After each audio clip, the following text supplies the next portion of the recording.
Well, welcome to the journey. My name is Kevin Polky, and I am the host of the journey. And today we have a special guest, the first time to the journey, Shannon. Uh, I'm gonna massacre your name. You just told me, Cremeens. Cremeens. Cremeens. Okay, sorry about that. That's And okay. Shannon is she is the assistant principal at the junior and senior high school of in Oregon, Illinois. And we've got to meet. Actually, it goes back probably a couple years ago. We first started this, try to do this project, and now we are just a couple weeks out of when I get to come down to Oregon and speak with. Your staff as well as your students and their parents. So I am excited about that opportunity on February 20th and 21st. And so, again, thank you. And thank you for being on the journey. And so Shannon, tell us a little bit, where, where are you from this area? Are you, or yeah, where'd you grow up when you were growing up? Where did you grow up? Yeah, so actually grew up in a extremely small community about 30 minutes south of the Quad Cities, so Moline, Rock Island, Illinois.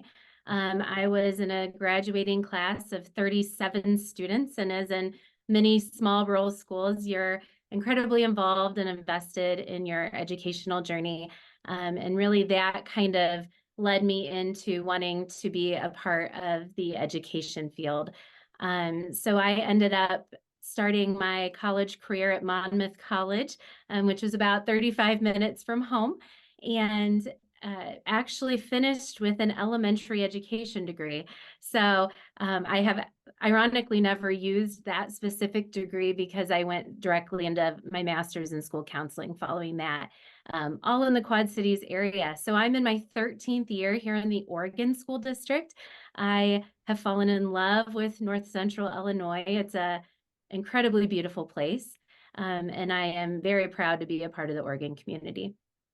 Well, awesome.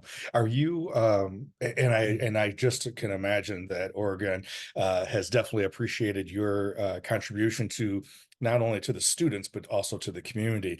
It's amazing when we've been here long enough that when you started, someone may have been in first or second grade or kindergarten, and now they're, just finishing up. And that's a pretty amazing opportunity. So it sounds like you started off as a school counselor I and did. then went into administration. Tell us a little bit about that part of the journey. Yeah, so I've just been someone who loves learning, and I'm still on that educational journey for myself. I doubt I will end my career in the same spot I am today, and I've just been kind of following a path that um, I really feel is where I can be best service to the community that I serve. I served as a director of counseling when I was first introduced to the Oregon community, and it's funny you mentioned that because students that I had in my first 5 years as a director of counseling are now married and having their own children, and many of them are still in our community. So it's been incredibly rewarding to see them grow into young adults. Um, I then had, when I moved to Oregon, pursued my administration degree, just feeling driven to have more of a leadership role. So I have a background as a dean of students as well here in the district, and now as an assistant principal. Um, I also took a little side journey where I completed a restorative justice certificate through the Loyola University School of Law and Education. So I just am really passionate in like the intertwining of how mental health and trauma informed schools tie into administration and the sometimes not so fun things I do, such as addressing student discipline issues. Sure. So for the audience, if you could maybe explain restorative justice, if and I know that's probably there's a lot of complexities probably to it, but if you were just going to get kind of an overall summary, what is the intention of restorative justice? How would you do? How would you kind of share that? Yeah, I think I would describe it as either an alternative or a side-by-side opportunity for students, that when something goes wrong and they make a poor choice, which teenagers do frequently, we know that, um, the consequence might not look as punitive as maybe when we were younger and in school. Maybe it isn't a detention, it's going and helping that custodian clean up the cafeteria the next day, to understand that role and how them throwing food negatively impacted another human. Maybe it's working out an argument with a peer in the hallway instead of assigning a suspension. So we have a lot of different opportunities to be creative, but really the idea is restoring a relationship that was harmed in some way. So we've really valued that opportunity, and sometimes it's in replace of a punitive consequence, and sometimes it goes alongside that, just to really help support that growth of that student. It is interesting, and I have a similar, a little bit different, but similar that I when I was at when I came back from for graduate school, when I came back to the school district that I graduated from, and it's very much an enclosed uh, a closed community. I mean, it is essentially two towns, two cities that make the bulk of the district. It's a Harlem School District, and a lot of individuals that I remember working with in the either through special ed or through coaching, they then stayed within the community, and so I see them out in the community now, and it is a pretty amazing when you get to see some of those seeds that you plant actually you know 15, 20 years later, how they grown and how they've influenced them. Yeah, I have learned that every now and then I'll get really lucky and hear a success story. But I also know that a lot of the things I do, I might not see that outcome or hear from them directly. But just knowing that you've done something that hopefully will positively help that student project into their life and be productive and responsible citizens after us, it's a good feeling and an incredible career to be a part of. You know, I remember when I was at Harlem and working as a crisis intervention social worker. And so I would then, and I work primarily with the self-contained behavior disorder students. And so we helped develop a program for them specifically. And so we were doing, there wasn't a term called restorative justice at that time, but I was asked, and my partner was asked on a regular basis for us to give alternative um, consequences for some of the choices because we knew that we had to play the long game. We had to work with these students to help them recognize how to make different choices, not just out of compliance, but more out of a value shift or a perspective shift. And so we didn't know that later it'd be called restorative justice. I think we were just doing it straight out of survival, but it was that intent that how do we help these students. It's not just get through this time period. It's we want these students to recalibrate and make different choices so that they eventually could graduate, and because to the point that we're talking about, they're going to grow up, we're going to see them again, they're going to come back, and how we interact with them when they're in fifth grade or eighth grade or 11th grade, how we interact with them, they'll remember more than we'll probably remember. And Mhm. so if we treat them with fairness and some kindness, even if that means setting some pretty strong uh, discipline or boundaries, because sometimes we need that in our life. We don't always need to be told yes. Sometimes we need to be told no, and what we need to do so that we can get to the yes. So, uh, Yeah, I love that example. And I think too, the idea you mentioned fairness. And I think in education, we've kind of gotten to this point of understanding that what is equal isn't always fair. And certain students need different avenues to have that opportunity to grow. And we know their brains are not quite developed yet, and they're going to make poor choices. So we have a little bit of flexibility in how we can support each student for what they need. And I also love you talked about, them returning to the community. We know a lot of times, not only our students perhaps have had an educational upbringing, sometimes good, sometimes bad, but you have to reflect on that with families too. For some of our families, they didn't have a supportive person in school or didn't have a great experience. So it's almost how do you approach the families as well to help them feel supported and included, and really involved in this process. Yeah, no, I 100% agree because the student may or may not recover from the situation, but if the parents who are upset because they feel like their student has been treated unfairly, or they may hang on to that, well, until something changes, right? And so because it may very much replicate what they experienced. Mhm. And I know for in my history, I've seen that happen where generationally families have had problems with schools. So even before, as soon as something starts happening in elementary school or middle school, that it triggers all their experience as well. And here we go again, type of, and so I think it is super important of what you've been doing, some of the initiatives that you've been talking about doing, and I know we're going to get into that in a moment. But just to be able to make sure we play the long game. When I'm doing family counseling, I remind the parents with their middle schooler or their grade schooler, I remind the parents that in 15 years, you'll be sitting at Thanksgiving, and that will be an adult sitting across from you. You may want to be aware of how you're interacting with them because they'll remember the story and probably bring it up at Thanksgiving. Yes, that's a great example.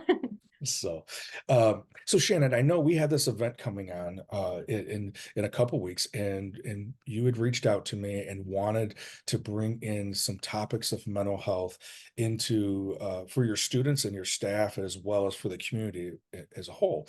And so maybe tell us a little bit about what, from your perspective, what are you seeing regarding mental health in the Oregon, greater Oregon area.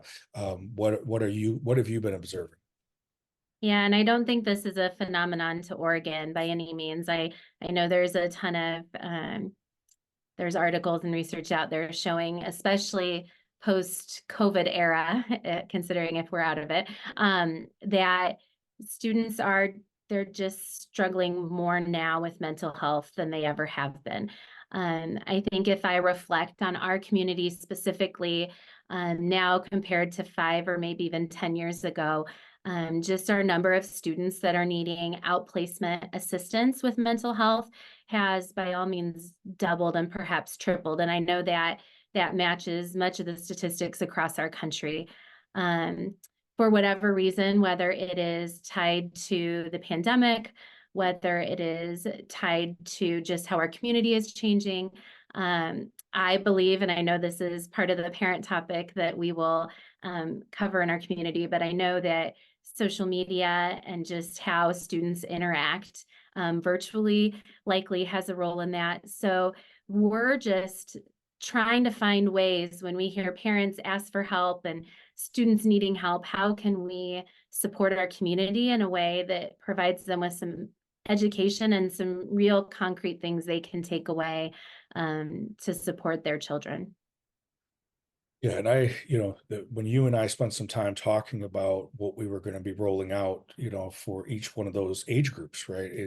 It was I really appreciated your intention about, how we were going to do some different talks for each for each age group. And I think, when a community, when a district commits to, educating all, like at Shatter Our Silence, we talk about the educating um, all three major groups: the young adults themselves, the students, their significant others, parents, aunts, uncles, grandparents, whatever it may be, and then the professionals that work with them. And if we get a similar message to everybody, that because we know that it's going to take all of the community to be able to make a difference, even for that one person, because there's nothing worse um, than to go to a funeral of a young person.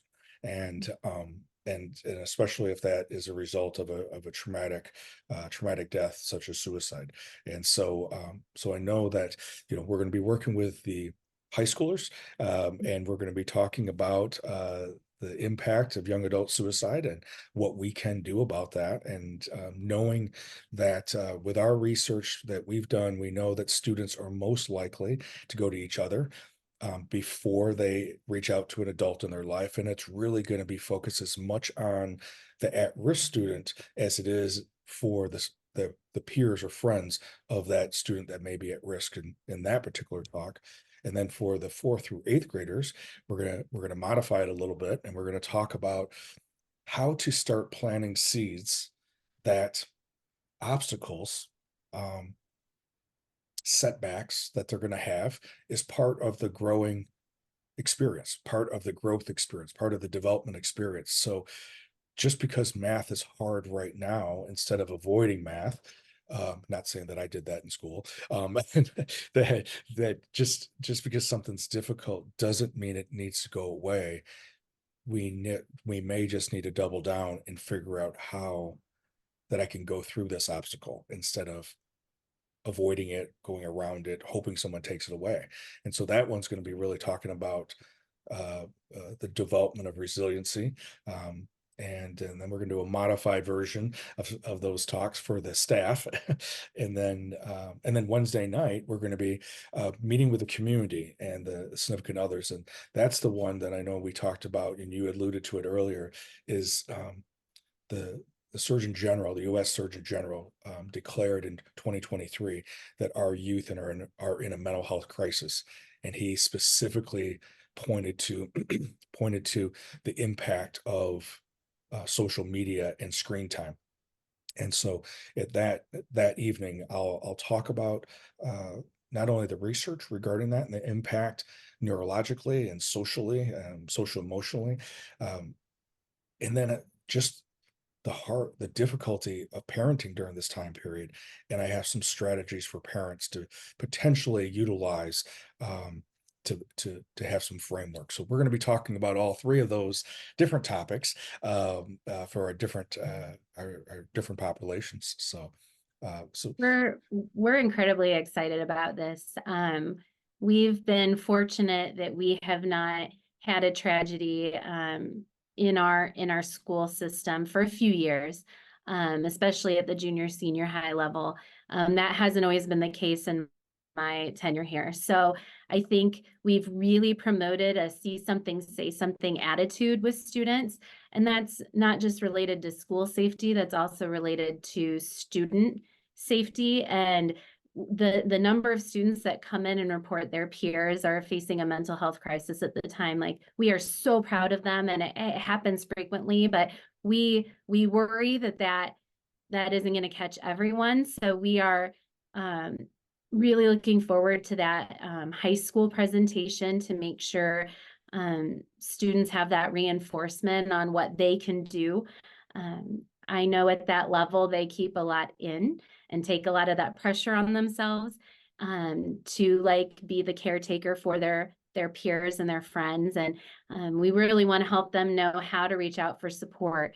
And again, at that lower level, just kind of tearing that back for what we thought might be age appropriate and beneficial for those students. So hopefully as they grow older and face challenges, we know they will, it will be an incredible opportunity for them to just learn about that resilience piece that I feel like we have a gap in how we teach that. Additionally, the parent piece is going to be huge. That is probably, I feel like, more a part of my job now than 5 years ago, where we're trying to give feedback to families, especially as it relates to social media and how to monitor or block this person, or how to promote safety. So I am incredibly excited to provide that to our families, because that seems to be a topic, as it ties into mental health, that we probably hear most frequently as concerns. So I know our community is looking forward to it as well. We have a lot of families who've already reserved their seat. So we are looking forward to that event in a few weeks. and I think I know from as a parent, and my children are not children anymore. They are, almost 28 and 25 years old. And I know even then, 20 years ago, thinking about the internalization of not wanting my son to struggle, or not wanting my daughter to struggle, and wanting to be able to assist them, thinking that, I wanted to be able to somehow uh, be that. I wanted to be a good parent, and I wanted to be have a relationship with them, and those types of things. And now looking back, of what things, if I knew what I knew today, and maybe with the help that I know, that they would be who they are today at 25 and 28, which you didn't know when they were 5 and 8, that everything was going to be okay, and they were going to be, successful in the paths that they've chosen. Um, uh, I think I may have made some different decisions. I did the best I could at the time with the information that I had, but today I'm able to step back and look and recognize that the struggle that they may have had over a certain thing is just part of the learning experience. And it doesn't necessarily mean that I have to fret over it, or I need to somehow come in and modify it. That it's actually the struggle that helps the growth happen. And Yeah, I think you nailed it there. Our parents are incredible, and they do the absolute best they can. And our community as well, that supports students in different youth groups and activities. So we've put this out in the community as a community event. Everyone is just looking for information to help them grow and know how to best address this topic. And so with that, I think, ultimately, I think when I do presentations in these workshops, I think, okay, if I was in the audience, what would allow me to take something away, right? And I think sometimes it's just new information. Sometimes it's information that's being reinforced that I already knew, but sometimes it's a story that then somehow I internalize that, and gives me permission to maybe do something similar, and or modify it, or go, nope, I'm not doing what Kevin just said, I want to do the opposite, or whatever it may be. But I think really that is the intent, not only for our parents, but then also for the staff as well as the students, to raise some awareness, so that we can have a conversation about it. And so we'll be talking about what are the factors that lead to someone to have a predisposition to be in that dark place, and what are some of those things. And so we're going to talk about, for the high schoolers, talk about some topics that just by talking about it may give someone who's experienced something, some type of traumatic event, give them permission to talk about it. And that's the main thing of how do we shatter all of our silence around these factors. Absolutely. So, well, Shannon, I very much have enjoyed our conversations, and preparing for the events coming up here soon, and then the work that we've attempted to do in the past, and then the pandemic kind of disrupted that, and so it's at least we were able to now get it set up a few years later. But I'm looking forward to being with you, and thank you so much for what you're doing for your community, as well as willing to come on and talk a little bit about today. Absolutely. Thank you so much. So Shannon, if someone wanted to get a hold of you, either another school district, or a parent, or whoever, what's the best way for someone to get a hold of you? Um, Email is probably the easiest, but you can also call our school district, which is 815-732-5300. And my direct extension is 1115. And if you don't mind sharing your email address, if someone thought that was the best way. Yeah, I will do that. I have a weird last name, so I apologize in advance, but it is SCREMEENS